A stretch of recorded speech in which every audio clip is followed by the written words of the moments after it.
Bonjour.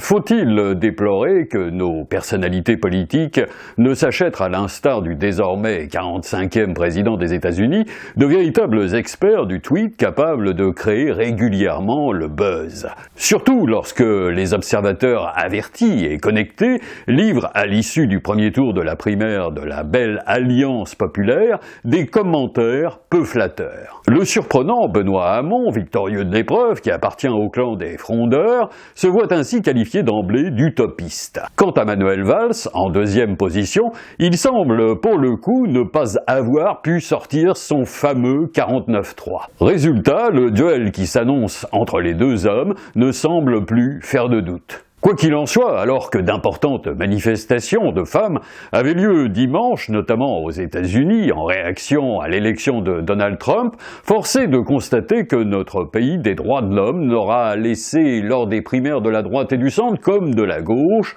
que peu de place aux femmes. Preuve que nous sommes loin, très loin de la parité, c'est sans doute regrettable. De plus, deux hommes qui ont refusé de se livrer à l'exercice démocratique de la primaire de la belle Alliance populaire sont restés en embuscade. Jean-Luc Mélenchon, bien sûr, mais aussi et surtout Emmanuel Macron, qui pourrait bien devenir l'un des personnages clés de l'imminent combat politique, sauf à ce que Marine Le Pen parvienne à se hisser sur le ring. Cette chronique s'adresse donc aux curieux de notre actualité politique. Il n'est en effet pas interdit de penser qu'une nouvelle bande FM, traduisée Fillon-Macron, se révèle porteuse d'ondes capables de rendre plus passionnants diatribes et programmes.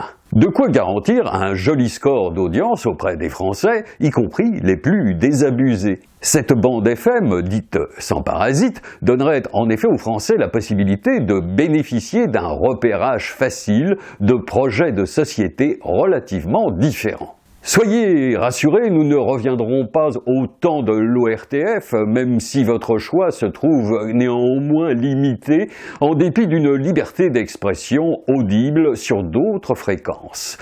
Alors, me direz-vous, à quoi vont servir les nouvelles technologies de l'information et de la communication? N'ayez crainte, Internet et réseaux sociaux resteront incontournables en dépit de contraintes en termes de contenu. 140 mots ne font pas un programme. Mais le tweet à l'effet marteau, largement exploité par Donald Trump, viendra très certainement enrichir la couverture de la présidentielle française. Il y a de grandes chances pour que se fasse entendre sur cette bande FM Fillon-Macron des séquences inédites destinées à réveiller vos consciences parfois endormies. Miracle de la technologie, vous aurez toujours accès à des séquences animées en HD comme vous les aimez. Rendez-vous avec la nouvelle bande FM le 22 avril à partir de minuit. Si ça ne se met pas en marche, c'est que le sort en aura voulu autrement pour 2017. Ce ne sera alors que partie remise, mais ah oui, vous aura prévenu.